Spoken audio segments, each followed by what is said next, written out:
Hello, my name is Lucas. This is a bit of lit. I'm here to talk about some Chinese language learning books and some Chinese fiction that I bought at the Shanghai International Bookstore. I bought these because I've been studying quite a bit, and I do already have some Chinese language learning books, but they're a little bit higher than my level because I just made a mistake when I bought them, but I've kept them, which makes me happy. I have not kept some of the Chinese fiction books that I bought. I brought them to America, and I probably won't see them for a very long time. Very frustrating. Sometimes I want to return to those, but that's okay. Anyway, not terribly related. Let's look at these. They're all by Carol Chen. This one also has Qian Long Mang, but this is my little doggy. And we've also got Here Comes the Wind, and Story of the Apple Tree, and When the Sun Didn't Rise, and Story of the Little Droplet, Xiao Shui Zhu. That's what it says there. It's a little bit hard to read, I think. But this is all part of a series for Chinese graded readers. There's different levels. You can tell the level. I mean, it says it here in English too, but the color helps you know. Beginner, elementary, pre-intermediate, intermediate, pre-advanced, and advanced for these colors. And also there's the second color, which will tell you what kind of reading you're doing for modern fiction or favorite classics, folk tales, myths and legends, idioms and their stories, fables, historical stories, and nonfiction. And then it shows you all of them, but you can't really, like, I can see I have this one and this one, and this one and this one and this one. Okay, I have these 5. I don't have these 5, but that's okay. But I guess there's a whole bunch that I don't have. But, like, you can't read them. So that's a little dumb that they put them there. But it's nice to, I guess, I can see the picture. So, I have that one. I don't have that one. Tells you about it. These books have a CD that comes with them, which is cool. Some books like this, language learning books, have like a website you can go to for the MP3s or whatever, or you can download the MP3s. I sort of prefer that, but we've got a little translation here for each page, I believe. And at the back, we've got like more vocabulary. We've got vocabulary. I think these are words that might not be in the book, but might be related to things you see in the book. Extended reading for the story. And then the story itself got all these pictures, lovely, lovely pictures, very cute. And yeah, you can read it in Chinese, and here is the pinyin to help you know how to say the words. So actually I can read this page. 下雨了, this one right here. 下雨了, 小水珠回来了. It rained and the little droplet came down. That's basically what it says, and you can tell because of the picture as well. Very cool. Very happy with that. Very happy that I can read it. I mean, it's a beginner level, but I'm still going to run into some words I don't know. But that makes me happy. Let's talk about the Chinese fiction I got. A lot of it is really exciting. The main reason I got these is because there was only one copy left. There were actually... One of these books I was really interested in right away. And then the other 3 I was interested in, but there were some other books that I was more interested in, but they had like 4 or 5 or more copies, so I didn't get them because I thought, I plan to come back next month because it's my birthday and I'm going to treat myself. So yeah, anyway, I'm just gonna wait on some of those, but there are so many. Oh, there's this history book that I really want. About the Korean War from the Chinese perspective. And I really want that. I really want that book, to know the Chinese perspective of the Korean War. But that is 700 RMB, which is like over $100. And that's just... It's 3 volumes, and translated, so I understand. But Anyway, I ended up spending that much, but I got 4 books out of it. Not that much, actually. Quite a bit less, but the book that I was mostly interested in here today is apparently it inspired an epic film by Zhang Yimou. I apologize if I get the tones wrong. There's no tones, so I don't know how to say it exactly. But this is Ge Ling Yan. And it's a Chinese woman who authored this, The Flowers of War. You can see soldiers here, and there's this beautiful woman. And let me just read the back to you. The cellar was not a cellar anymore. It had been transformed into an underground brothel. Those who had fought bedrolls had spread them over the costs, silk quilts in impossible pinks and greens, ready for a normal business day on the Qinhuai River. The women's furs lay strewn around, and the hooks on which sausages and hams had once hung were festooned with the garish assortment of scars, wraps, and braziers. Yeah, this is part of the Harville Secker Press. I don't know, it's right there.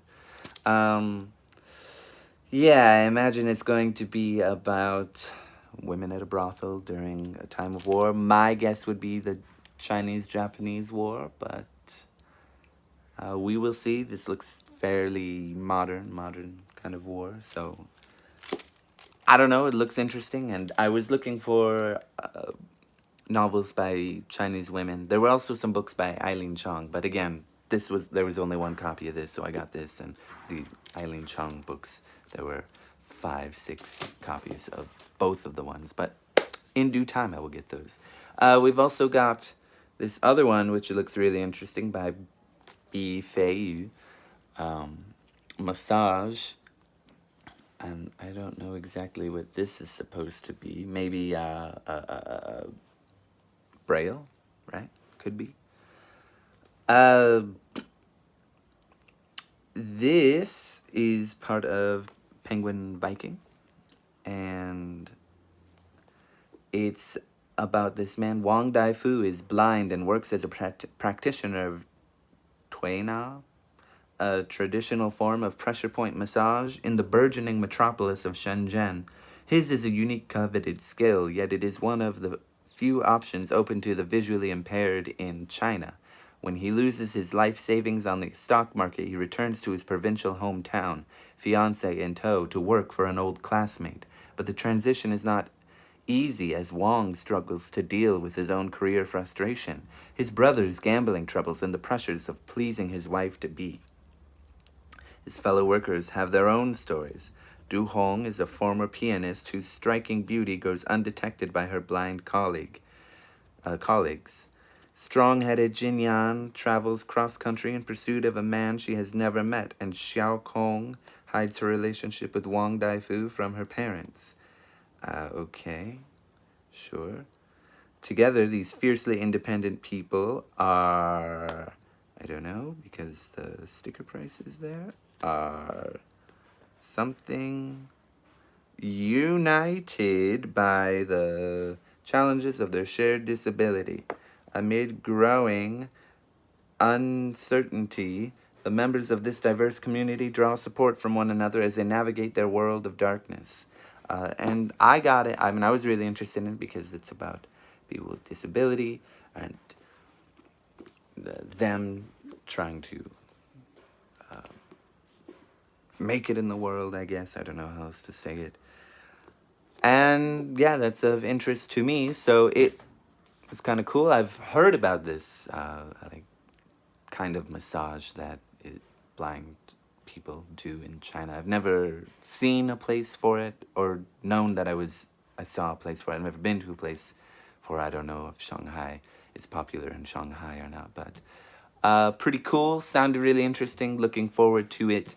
This is a thriller, I think. I don't know who the translator is for this. I could look.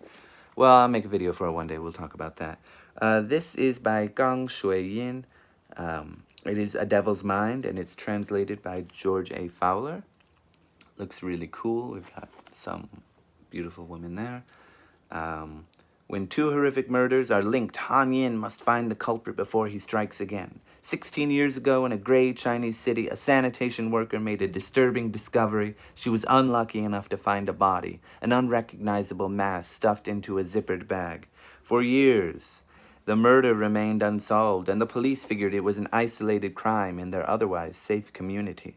But now that another body has turned up in the same place and in the same horrific condition, they know it's time to bring in an expert.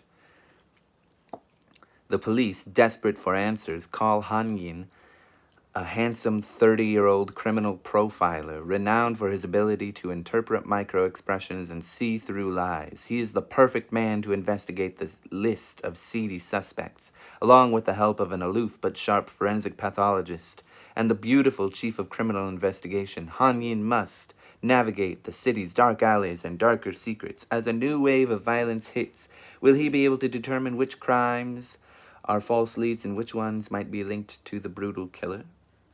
I guess this is an Amazon Crossing print press. It sounded kind of cool. I'm a little skeptical of some things. I'm guessing this must be the chief of criminal investigation, maybe? I don't know. But sounds a little bit interesting. Not sure, not too sure about it, but thought I'd give it a try. I haven't read a thriller in a long time. So the last book is by Yu Hua, and he had quite a few books there, actually.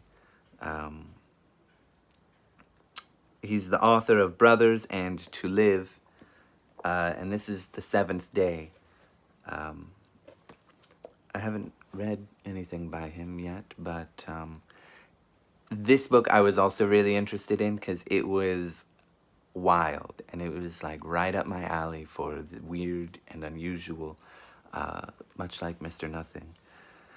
Yang Fei was born on a train as it raced across the Chinese countryside. Lost by his mother, adopted by a young switchman, raised with simplicity and love, he is utterly unprepared for the changes that await him and his country. As a young man, he searches for a place to belong in a nation ceaselessly reinventing itself, but he remains on the edges of society. At 41, he meets an unceremonious death, and lacking the money for a burial plot, must roam the afterworld aimlessly. There, over the course of 7 days, he encounters the souls of people he's lost. As he retraces the path of his life, we meet an extraordinary cast of characters. His adoptive father, his beautiful ex-wife, his neighbors who perished in the demolition of their homes. Vivid, urgent, and panoramic, Yang Fei's passage movingly traces the contours of his vast nation, its absurdities, its sorrows, and its soul. This searing novel affirms Yu Hua's place as the standard bearer of, I don't know, it's blocked by Chinese literature, maybe? I don't know what it says at the very bottom. It's blocked by the thing. Very frustrating. I hate stickers. That's that. This is an Anchor Books Press thing. And I will... Oh. No, I don't know who the translator is. I will look when I read it and make a review of it. I'm excited for all of those books. Trying to read more Chinese literature. Always good fun. Yeah, and hopefully next month as well. Will be the last time I go in a very long time, but hopefully I will get more interesting books next month to celebrate my birthday, and hopefully by next month I will have read some of them or some of the other books I bought a while ago that are also Chinese literature. We will see. Thank you for watching. Have a good day.